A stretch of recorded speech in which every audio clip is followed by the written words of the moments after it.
Good morning, students. Welcome to second and last session of 11th chapter, that is economic thoughts. In today's session, we will discuss main economic thoughts of Gandhiji.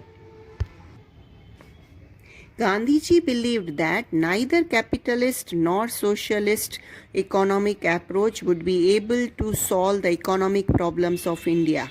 So he gave alternative economic ideas against Western capitalist production policies, excessive use of machinery, and materialist philosophy. Gandhiji gave few main economic thoughts, in that number one, that is Sarvodaya.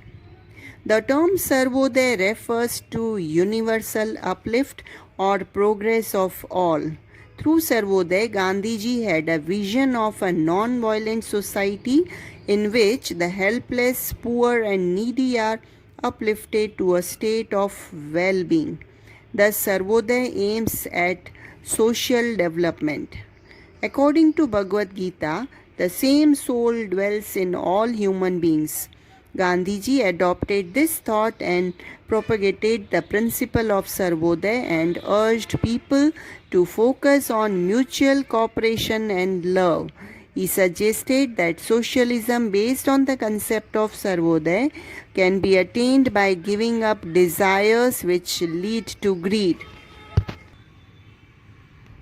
Gandhiji presented the idea of renunciation, service, reducing dependence on machinery, protection of labor, decentralization of power, and prevention of exploitation for successful implementation of Sarvodaya. He disliked the thought that very few people become rich due to the impact of machinery and industry. According to him, socialism in true sense should not have any differences between people and that all are equal. Next, that is importance of labor. Gandhiji promoted the idea of equitable, that is fair remuneration for different types of labor. Out of the four factors of production, labor is the only live factor of production. So anyone who labors, that is works, is entitled to live a dignified life. He also believed that there should be enough opportunities for everyone to work. He believed that it is the duty of the state to create employment opportunities. Stressing on the importance of labor, Gandhiji emphasized that although mental or intellectual labor is important for development, everybody should engage in some form of physical labor too. Gandhiji observed that in modern times people give less importance to physical labor and more to mental or intellectual labor. Hence, he believed that if a person does some dedicated physical labor only, then he can understand the pain of physical labor and so would give up greed. This would also enable the person to get employment and free himself from poverty. Next, that is use of machinery. According to Gandhiji, the era of machines was called so because machines dominated the production during that era. Some critics considered him as a person who opposes machines. However, he was not against the machines but against inappropriate use of machines. He was against the thoughtless use of machines which replaced human labor and made laborers unemployed. Now, Gandhiji's views regarding use of machines, in that Gandhiji recommended that such basic and simple machines should be used which could be owned and used by poor producers. According to him, those machines which facilitate the work of labor must be employed, but those which replace labor and make laborers unemployed should not be used widely. Gandhiji did not oppose machines which were used for welfare of the poor. Machinery which reduce physical labor and saves time and funds should be widely employed. But at the same time, he asked the society to be aware against the use of machines which enhanced profits of a single individual or few individuals. As per him, machines must be used for benefiting the society as a whole. He was against the use of machines which led to concentration of economic power in hands of a few people. He believed such machines become a means of exploitation of the poor by a few profit-motivated rich people. He asserted that machines are for human beings and human beings are not for machines, and hence machines must not be used so widely that human beings become highly dependent on machines. Next, that is decentralized economy. Gandhiji favored a decentralized economic system for India. Decentralization refers to transfer of authority from central to local government. Under this concept, Gandhiji wanted economic power to be distributed among several Indians rather than few. According to him, any process of economic development should have a prime focus on developing the villages. He wanted villages to get equal benefits of development as cities, which he believed can happen only through decentralized planning. He gave the idea of decentralized economic planning as an alternative to capitalist planning. To solve the problems of centralized economies, he promoted the idea of increasing the use of khadi and the idea of spinning khadi as a household industry. The concept of decentralized economic planning was rooted in the idea of Gram Swaraj, that is village empowerment or village self-reliance. Fifth, that is simplicity and non-possession. The problems of economic life arise owing to greed and race for increasing material possessions by forgetting ethics, which is why he propagated the idea of non-possession and consumption for needs and not for greed. He advised people to restrict their wants and work towards contentment. For his own life, he followed the principle of simple living and high thinking. He stated the following reasons for restlessness in human life, that is continuously increasing wants.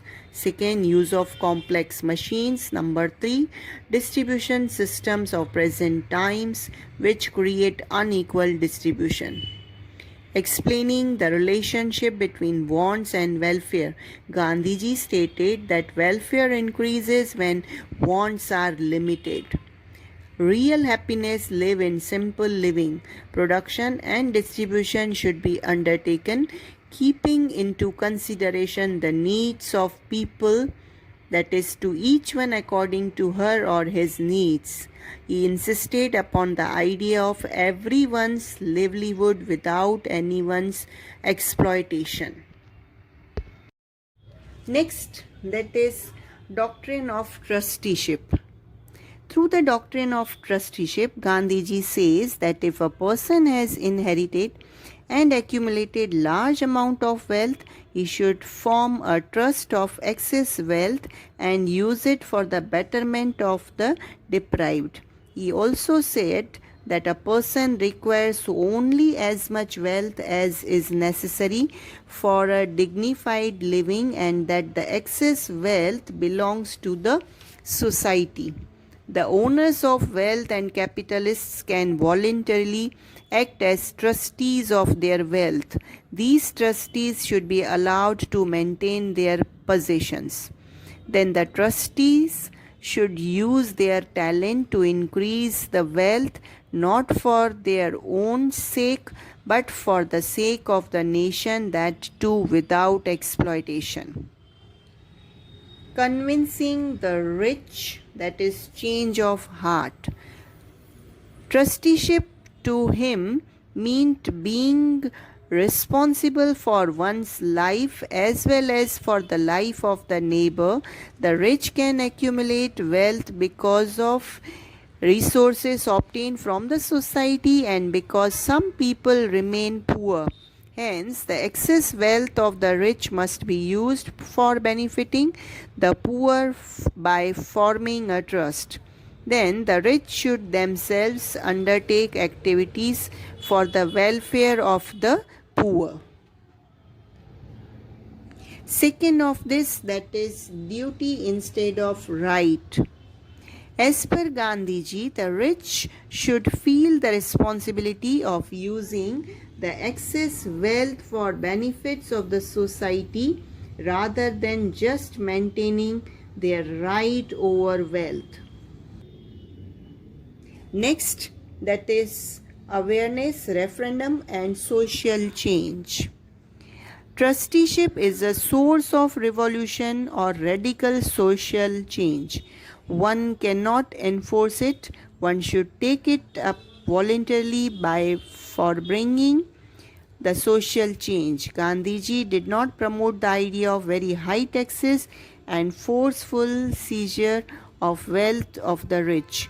He believed that a public opinion can be built for bringing about a social change. Next, importance of the interest of the whole society.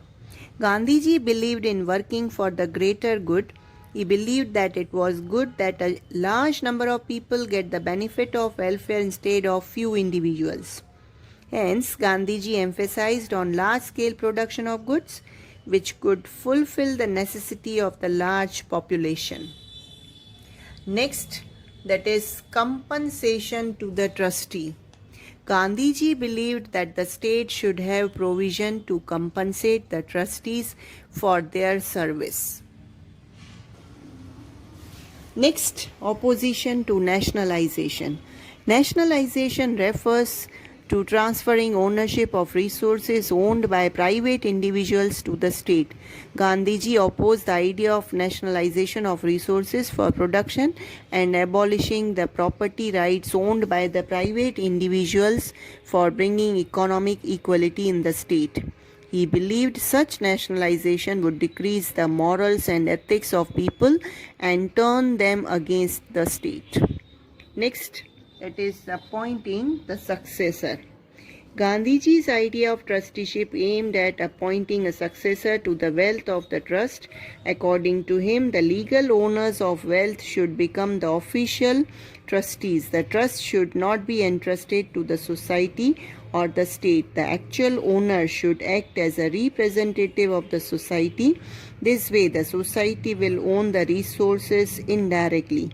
The current trustee can name the successor who would be the trustee after his or her death. The new trustee would also be a representative of the assets of the trust and not for the owner of the assets. The state must monitor the functioning of the trust. The state or society cannot seize the property of the trust. The successor should be appointed through a legal procedure. Last, that is state control. When the owners do not form a trust of their wealth voluntarily, the state under certain cases can direct the use of private wealth with minimum force or violence. Gandhiji suggested this only for some forms of wealth and not for all types of wealth. This can be done after evaluating the ways in which wealth was accumulated. The state can take control of some types of private property after providing adequate compensation to the owner.